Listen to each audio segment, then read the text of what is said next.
Have you ever wondered how the ancient texts of Leviticus 21 apply in our contemporary world? This chapter, originating from the Old Testament, offers a set of guidelines for priests that echo into the present day. These rules aren't just historically interesting, they act as a moral compass for today's religious leaders, emphasizing values of purity, integrity, and dedication. They encourage moral cleanliness beyond the physical aspect, resonating in modern expectations for leaders to maintain an untarnished reputation. The chapter also highlights the significance of a solid family life, emphasizing the impact of personal conduct on public ministry. It suggests that during personal loss, spiritual leaders must remain composed, providing solace to others. Leviticus 21 recognizes human flaws, emphasizing the role of mercy and respect for all, including those with physical disability. In essence, Leviticus 21 isn't just about ancient rules. It reflects timeless truths about leadership and compassion. Now let's journey back in time and delve into the verses of Leviticus 21 to unearth their timeless wisdom.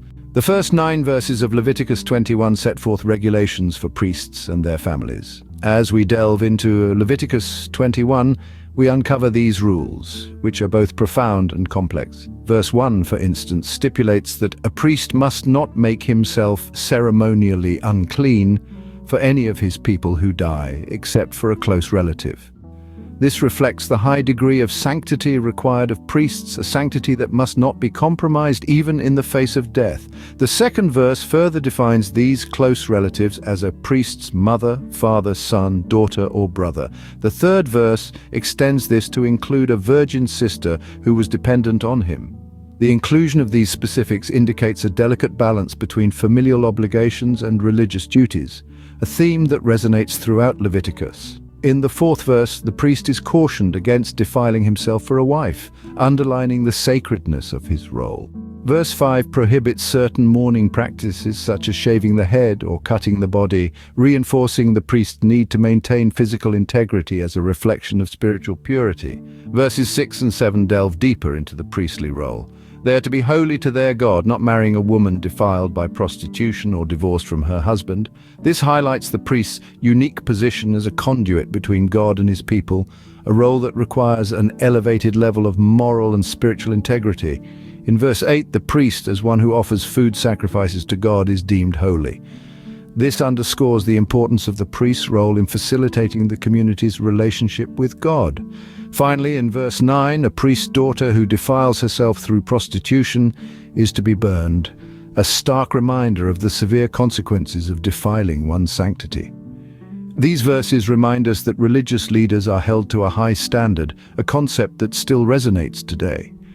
Indeed, these verses in Leviticus 21 are not just rules from a bygone era, but principles of leadership, integrity, and sanctity that continue to echo in our modern world. The next segment, Leviticus 21, 10 through 15, focuses on the high priest and his responsibilities. With this passage, we delve into the unique set of requirements and responsibilities bestowed upon the high priest. This role, pivotal within the religious structure, came with a distinct set of rules designed to ensure the highest level of ceremonial purity.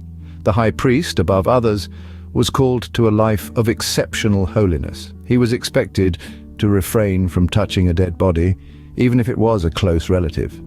This might seem rather stern, but it was intended to ensure that he was always ceremonially pure and ready to perform his duties. His role as an intercessor between the people and God was of such significance that it could not be compromised by ritual impurity. Additionally, the high priest was forbidden from shaving his head, cutting the edges of his beard, or making any cuttings in his flesh. These acts were associated with pagan mourning rituals and thus were seen as incompatible with the high priest's elevated position. His appearance was to be unaltered, a testament to his commitment to God's laws. Moreover, when it came to marriage, the high priest was directed to marry a virgin from his own people.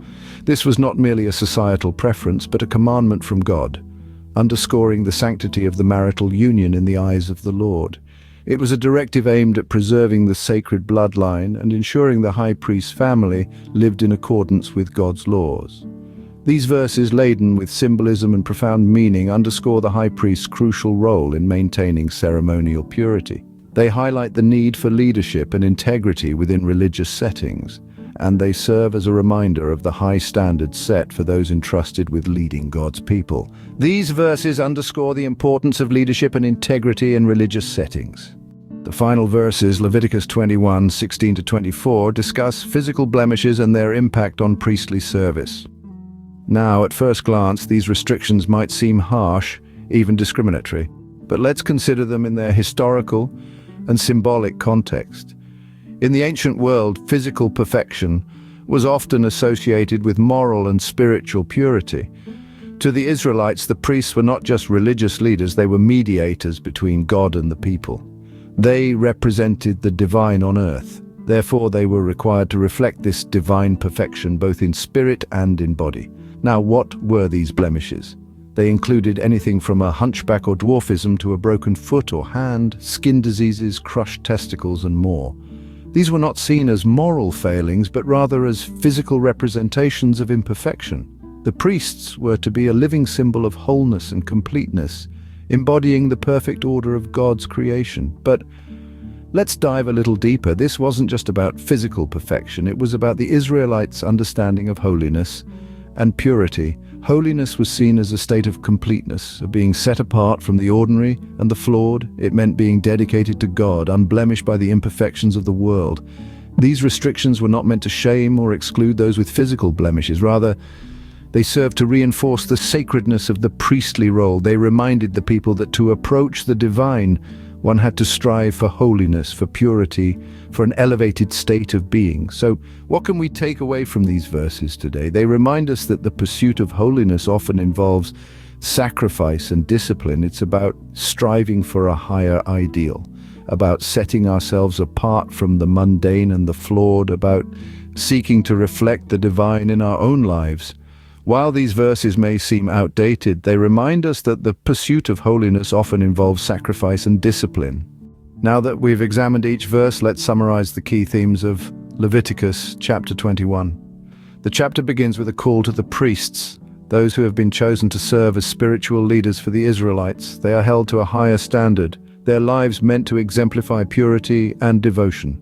This is a reminder that leadership comes with responsibility, a timeless principle that remains relevant in our present times.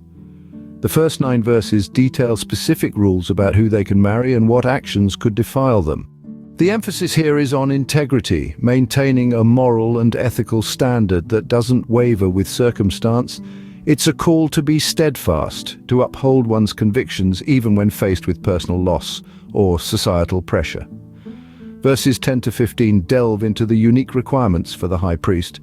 He is not to make himself unclean, even for his closest family members in death, nor marry a widow, a divorced woman, or a woman defiled by prostitution. The high priest is to marry a virgin from his own people.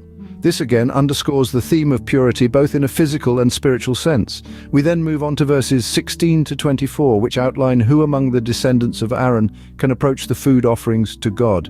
Those with any physical defect are deemed unfit. While it might seem harsh by our modern sensibilities, we must understand it in the context of the time it was written. It's a reflection of the societal norms of that era, not a commentary on the worth of individuals with physical disabilities. In essence, Leviticus Chapter 21 challenges us to maintain high standards of leadership, integrity, and purity. These principles, though ancient, still hold weight today. They prompt us to examine our actions, to strive for honesty in our dealings, and to keep our intentions pure. They remind us that our roles in society, no matter how small or significant, come with responsibilities. Leviticus 21, though written centuries ago, continues to challenge us to uphold high standards in our personal and spiritual lives. Are you ready for the next chapter? Just click here to go straight to it.